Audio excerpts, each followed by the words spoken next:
रह चुके हैं और इसी चर्चा को खास बनाने के लिए हमारे साथ हमारे स्टूडियो में आज मौजूद है डॉक्टर विशाल सिन्हा, जो कि एसएन मेडिकल कॉलेज में मनोचिकित्सा विभाग के एचओडी हैं। तो स्वागत करेंगे सबसे पहले डॉक्टर का। डॉक्टर साहब, आपका बहुत बहुत स्वागत है हमारे स्टूडियो में।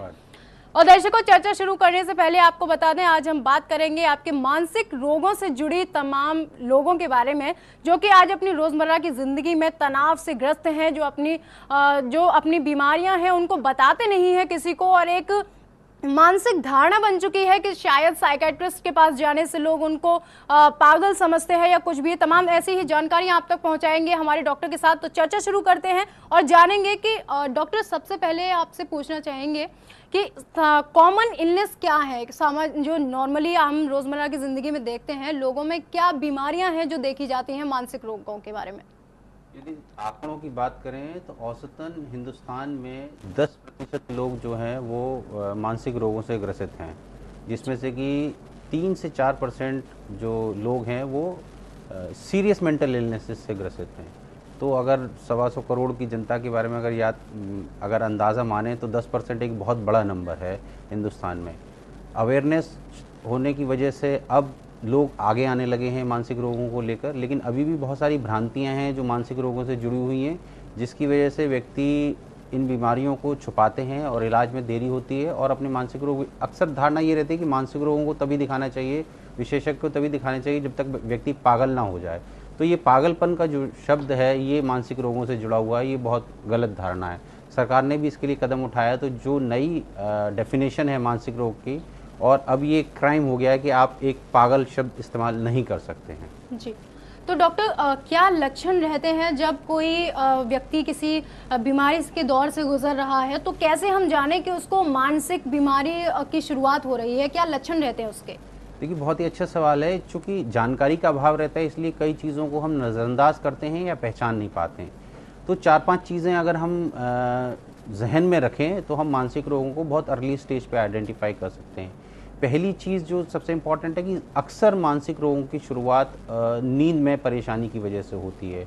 व्यक्ति को ज़्यादातर कम नींद आने लगती है या अत्यधिक नींद आने लगती है, दोनों ही चीज़ों, लेकिन कॉमनली कम नींद आने लगती है। उसका जो स्लीपिंग ड्यूरेशन है, नाइट टाइम हो या दिन का जो हो, वो औसतन जो उसका 6 से 7 आवर्स होता है वो घटकर 3 से 4 घंटे के करीब रह जाता है। तो ये प्रमुख कारण है। दूसरा जो है, व्यक्ति का जो व्यवहार है उसमें बहुत मूलभूत परिवर्तन आने लगते हैं।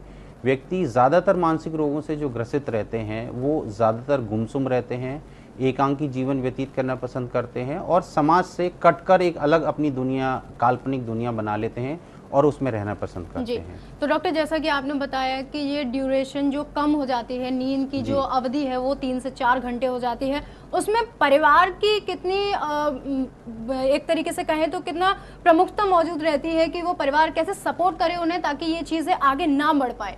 देखिए, सबसे पहले ज़रूरी है, अनिद्रा के बहुत सारे कारण हैं। कॉमन लाइफ में भी कई बार नींद के डिस्टर्बेंसेस होने लगते हैं, लेकिन यदि नींद के डिस्टर्बेंसेस महीने में अगर हम ये मरीज़ों को ये समझाने की कोशिश करते हैं, यदि हफ्ते में आपको 2 से 3 बार नींद की प्रॉब्लम्स आ रही है तो फिर आपको अपने मनोचिकित्सक से कंसल्ट करना चाहिए और उस अनिद्रा के पीछे कारण को जानना चाहिए। सबसे पहली चीज़ ज़रूरी है कि व्यक्ति यदि नींद की कंप्लेंट कर रहा है या परिवार वाले जन, अक्सर वाइफ या माता पिता महसूस कर रहे हैं कि व्यक्ति को नींद आने में बहुत समय लगती है और जो उसके यूजुअल स्लीपिंग आवर्स हैं वो बहुत चेंज हो गए हैं, ड्यूरेशन चेंज हो गई है, तो उससे इस विषय में बात करें। कई बार स्ट्रेस की वजह से या लाइफ में कोई टर्मोइल चल रहा हो या और कोई परिस्थिति खराब चल रही हो, उस वजह से भी अनिद्रा होती है, लेकिन जैसे मैंने कहा ये टेम्परेरी फेज़ होता है। यदि आपको हफ्ते में 2 से 3 दिन नींद के डिस्टर्बेंसेस हो रहे हो या पिछले 1 महीने से लगातार ऐसा चल रहा है, तो फिर आपको मनोचिकित्सक की सेवाओं की ज़रूरत पड़ती है। तो दर्शकों, जैसा कि डॉक्टर ने आपको बताया कि जो टाइम ड्यूरेशन है नींद का,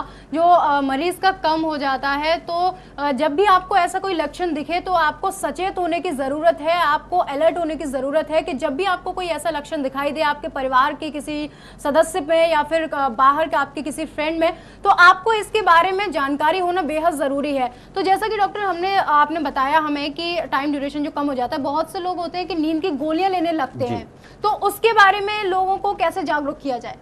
देखिए, सरकार ने भी इसकी तरफ कदम उठाए हैं। जितनी भी नींद की जो दवाइयाँ हैं वो शेड्यूल एच में शामिल हो गई हैं और वो ओवर द काउंटर आप किसी भी मेडिकल स्टोर से बिना किसी डॉक्टर के प्रिस्क्रिप्शन के नहीं ले सकते हैं, लेकिन फिर भी कई बार लोगों को उपलब्ध हो जाती हैं।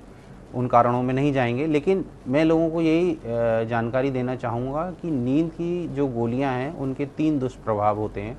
एक तो ये गोलियां आपके लिवर को प्रभावित करती हैं, दूसरी ये जो नींद की जो दवाइयां हैं इनकी जो टॉलरेंस डेवलप हो जाती है कि आदमी को इसकी आदत पड़ने लगती है जी।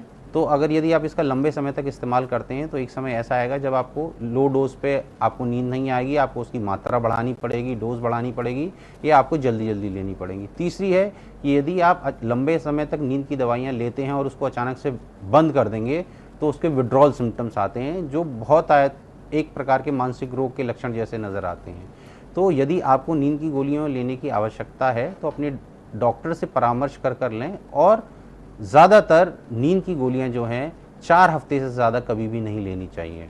आज की डेट में भी हम भी जो प्रिस्क्राइब करते हैं बहुत बेहतर दवाइयां हैं जिनकी की आदत नहीं पड़ती हैं, लेकिन वो सिर्फ डॉक्टरी परामर्श से ही लेनी चाहिए, और 4 हफ्ते से ज़्यादा हम नींद की गोलियां देना किसी को भी एडवाइस नहीं करते हैं। जी, तो दर्शकों एक बार फिर से आपको बता देते हैं कि हमारे साथ आज स्टूडियो में मौजूद हैं डॉक्टर विशाल सिन्हा, जो कि एसएन मेडिकल कॉलेज में एचओडी हैं मानसिक रोग विभाग के, जो कि आपको तमाम जानकारियां दे रहे हैं आपके मानसिक रोगों के बारे में, क्या तरीके हो सकते हैं, क्या लक्षण हो सकते हैं जब आपको लगे कि कोई व्यक्ति मानसिक रोग के दौर से गुजरने वाला है, तो उसके बारे में आपको पहले से सचेत होने की जरूरत है, क्योंकि इलाज चाहे हम बाद में करा लें, लेकिन पहले जब आप सचेत रहते हैं तो उस बीमारी को बढ़ने का मौका नहीं मिलता। ऐसे ही तमाम जानकारियां आप तक पहुंचा रहे हैं, तो उसी में चर्चा को आगे बढ़ाते हैं और डॉक्टर से पूछेंगे। डॉक्टर, ये तो बात की हमने अनिद्रा की, आजकल डिप्रेशन की समस्या बहुत देखने को मिल रही है, तो उस बारे में लोगों को क्या कारण मान सकते हैं हम कि हमारी भागदौड़ भरी जिंदगी एक तो सबसे बड़ा कारण मान सकते हैं, उसके अलावा क्या चीजें हो सकती हैं जिससे लोग बच सकते हैं डिप्रेशन से?